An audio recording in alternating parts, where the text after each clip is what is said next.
Picture this: an elderly woman sits peacefully in her assigned first-class seat, coat neatly pressed, dignity intact. 15 minutes later, everything changes when a man in a tailored suit boards the plane. What happens next will leave you speechless and restore your faith in standing up for what's right. Hey Story Phil's family. Before we dive into today's incredible story, drop a comment below and let me know where you're watching from around the world. Your support means everything, and if you're new here, hit that subscribe button because we share real stories about justice, dignity, and the power of doing what's right. The morning air at Denver International Airport carried that familiar chill as passengers shuffled through the jet bridge, juggling coffee cups and carry-on bags. Among them walked Alma Trenholm, 81 years old, moving with the deliberate pace of someone who had learned that rushing rarely improved anything. Her navy wool coat was freshly brushed, a silver feather pin catching the terminal lights. This wasn't vanity, this was dignity, earned through 43 years of teaching elementary school children. Alma believed in presenting yourself properly, especially in public spaces where first impressions mattered. She handed her boarding pass to the flight attendant with a gentle smile. "Good morning," she offered, her voice carrying the warmth of someone who had spent decades greeting young faces each day. "Seat 2A, right up here to your left," the attendant replied with practiced efficiency. First class wasn't Alma's usual choice. Her son Reynard had insisted, knowing that 5 hours in cramped economy seating would be torture for her aging joints. She was traveling to New York to watch her granddaughter perform in a community theater production, a promise she intended to keep. As Alma settled into her window seat, folding her coat carefully and placing her small handbag in the overhead compartment, the cabin buzzed with typical pre-flight activity. Conversations floated through the air, passengers found their seats, everything seemed normal. Then came the voice that would change everything. "Ma'am?" A different flight attendant appeared beside her, younger, with buzzed hair and impatient eyes. "I think there's been a mix-up. We're going to need to reseat you." Alma blinked, maintaining her composure. "Is something wrong with my ticket? It looks like this seat was double-booked. We're going to move you to a seat farther back." She reached into her coat pocket, producing her boarding pass. "It says 2A. "Yes, ma'am, I see that," he said without even glancing at the ticket. "We're asking for your cooperation." His tone wasn't cruel, but it wasn't kind either. It carried the weight of someone who wanted a problem removed quickly and quietly. Around them, other passengers pretended not to notice, absorbed in their phones and magazines. What happened next would haunt witnesses long after the plane landed. Alma didn't argue. She didn't raise her voice or demand explanations. She simply said, "All right," and began the slow process of standing. Her knees protested against the movement, they always did after sitting. She braced herself against the armrest, her coat falling gently around her as she rose. Reaching up to retrieve her handbag from the overhead compartment, she moved with careful precision. No one offered to help. The walk from first class to row 26 felt endless. Past the curtain dividing luxury from economy, past rows of settled passengers, past the comfortable seats she should have occupied, Alma made her way to a middle seat between a snoring man and a teenager with earbuds.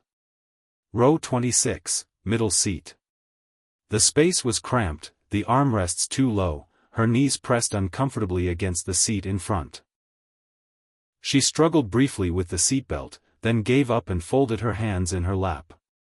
The flight attendants continued their pre-departure routines.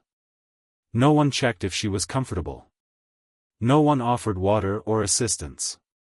For all intents and purposes, Alma Trenholm had become invisible. 15 minutes later, as final boarding was announced, a figure appeared in the cabin doorway. Reynard Bristow stepped onto Flight 237 with the quiet presence of someone accustomed to command without demanding attention. At 6'2", wearing a dark tailored jacket still creased from his Tokyo flight 6 hours earlier, he carried himself with understated authority. No security detail, no fanfare, just a calm man with tired eyes and a phone buzzing in his palm. As CEO of Virexa Systems, Reynard had just finished negotiating cybersecurity contracts worth millions. But right now, his only concern was finding his mother in seat 2A, the seat directly in front of his assigned 3C. The seat was empty. "I'm in 3C, but my mother was supposed to be here in 2A, Reynard told the approaching flight attendant, his voice steady but carrying unmistakable weight. "Oh right, I believe there was a last-minute seating adjustment. The seat was double-booked." Reynard's response was measured, the tone learned from boardrooms rather than break rooms. She had her ticket confirmed 2 days ago. "Sometimes the system has errors, sir. You're welcome to sit down." What row was she moved to? The attendant's smile faltered. "I'm not sure, sir. I'd have to check with the crew in the back." "Please do." What followed wasn't a scene from a movie. There was no shouting, no dramatic confrontation. Instead, Reynard walked calmly to row 26, where he found his mother squeezed between two strangers, looking straight ahead with the practiced invisibility of someone who had learned not to make waves. "Mom," he said quietly, leaning toward her row. Her face softened immediately. "Oh, Reynard darling, you made it. I said I would. Why are you back here?" "They told me my seat was double-booked." "It's all right, I didn't want to be a problem." Reynard looked at the cramped space, then back toward first class. "Come with me." "Reynard, I don't want to make a scene." "You won't." "I will." The conversation with the cabin manager was swift and definitive. When Dana Feldman, the lead flight attendant, realized she was speaking to the CEO whose company had just signed their airline cybersecurity contract, her demeanor changed completely. "I don't want someone fired," Reynard said calmly. "I don't want a scene. I want you to understand that people notice this kind of treatment, especially when it happens to the quiet ones who don't complain." Within minutes, Alma was back in seat 2A, with Reynard beside her in 3C. The flight attendant who had originally moved her avoided eye contact, suddenly finding urgent tasks in the galley. Unbeknownst to them, a passenger named Brent Simcox had captured a photo of Alma and Reynard sitting together after the resolution. He posted it to Twitter with a simple caption that would change everything.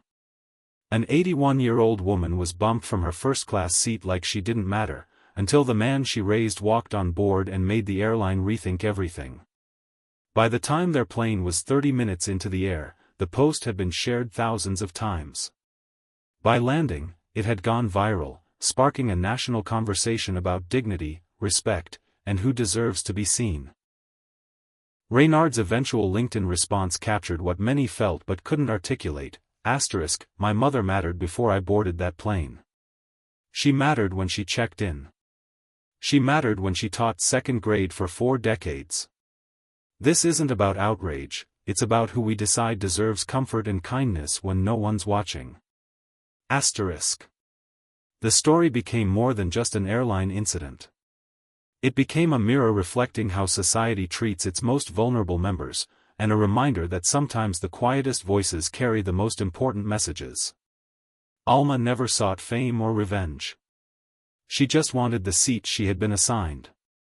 But her quiet dignity in the face of disrespect taught the world a powerful lesson: everyone deserves to be seen, respected, and treated with basic human kindness. What did you think of Alma's incredible story? Have you ever witnessed someone being treated unfairly in public? Share your thoughts in the comments below, and don't forget to subscribe for more stories that remind us what it means to stand up for what's right. Until next time, this is Story Fills, reminding you that the quietest people often teach the loudest lessons.